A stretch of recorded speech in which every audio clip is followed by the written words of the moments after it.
பனையூரில் இன்று புரட்சி வெடித்திருக்கிறது. தாவேக அலுவலகத்திலா அப்படின்னு கேட்டீங்கன்னா, அதுதான் இல்ல. பனையூர்ல இருக்கக்கூடிய மக்கள், அங்க வசிக்கக்கூடிய பொதுமக்கள் இன்னைக்கு கோவத்தோட வெகுண்டு எழுந்திருக்கிறாங்க. ரொம்ப நாளா எங்களுக்கு இந்த கஷ்டம் இருந்துகிட்டு இருக்கு. எப்ப பாரு வீட்டு வாசல்ல கேமராவோடையும், மைக்கோடையும் நிக்கிறாங்க. இல்ல தொண்டர்கள் அப்படின்னு சொல்லி கண்ட இடத்துல வண்டிய பார்க் பண்ணிட்டு, எங்கள நிம்மதியா வாழ விட மாட்டேங்கிறாங்க.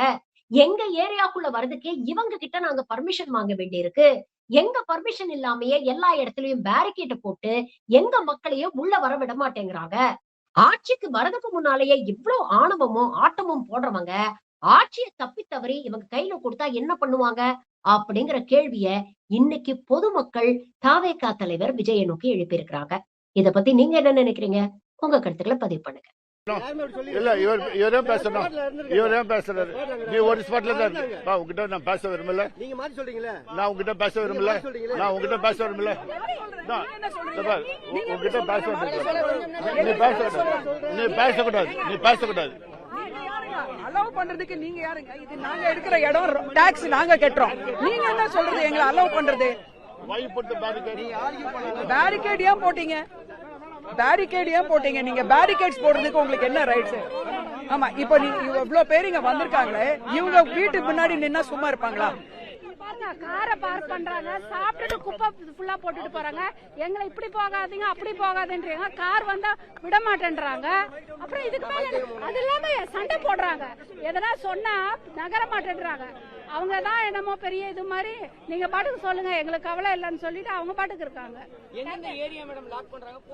எல்லாங்க 6th அவென்யூல இருந்து 11th அவென்யூ வரை பிளாக் பண்றாங்க. போலீஸ் கிட்டயும் சொல்லிட்டோம், அவங்க போனே கட் பண்றாங்க. அவங்க எங்க வந்தாங்க? ஒன்னும் பண்ண மாட்டேன்றாங்க. என் நேம் வத்சலா. எங்களுக்கு ஆக்சுவலா ஐயோ அப்பா நான் கொஞ்சம் நிக்கிறேன்ப்பா. மை காட், எங்களுக்கு என்ன இஷ்யூ? ஆமா, அங்க போய் நீங்க ஒண்ணுமே வேண்டாம், இந்த 6 அவனையும் கவர் பண்ணுங்க. நீங்க என்ன இஷ்யூன்னு உங்களுக்கே தெரியும். ஒரு நாள் 2 நாள் இல்லைங்க, இதை நாங்க மாச கணக்கா நாங்க இது பண்ணிட்டு தான் ரெசிடென்ட்ஸ் வந்து இப்பவே வெளியில வர ஆரம்பிச்சிருக்கோம். ஏன்னா இது எங்களால கண்ட்ரோல் பண்ண முடியல. இவங்க இன்னும் பாலிடிக்ஸ்க்கு வரவே இல்ல, அதுக்குள்ள எங்களுக்கு இவ்வளவு பிரச்சனை ரெசிடென்ட்ஸுக்கு. போய் நீங்க ஒண்ணுமே வேண்டாம், இந்த வீடியோவை எடுத்துட்டு அந்த 6 அவனையும் போய் பாருங்க என்ன பண்றாங்கன்னு. வேலைக்காரங்களை வீட்டுக்குள்ள விட மாட்டேங்கிறாங்க. அந்த ஓனர் வந்து இவங்க கிட்ட கெஞ்சி வேலைக்காரங்களை உள்ள கூட்டிட்டு போக வேண்டியிருக்கு. எல்லா அவனையும் பேரிகேட் போட்டு வச்சிருக்காங்க. யார் இவங்களுக்கெல்லாம் பர்மிஷன் கொடுக்கறது? கேட்டுக்கு முன்னாடியே காரை பார்க் பண்றாங்க. எப்படி நாங்க எடுக்கணும்? போய் பாரு, நாங்க சொல்லவே வேண்டாம். ஏன்னா கையில கேமரா இருக்கு இல்ல, நீங்க கேமராவை எடுத்து போய் கவர் பண்ணாலே என்ன அவங்க வந்து எங்களுக்கு நியூசன்ஸா இருக்காங்கன்னு உங்களுக்கு தெரியும்.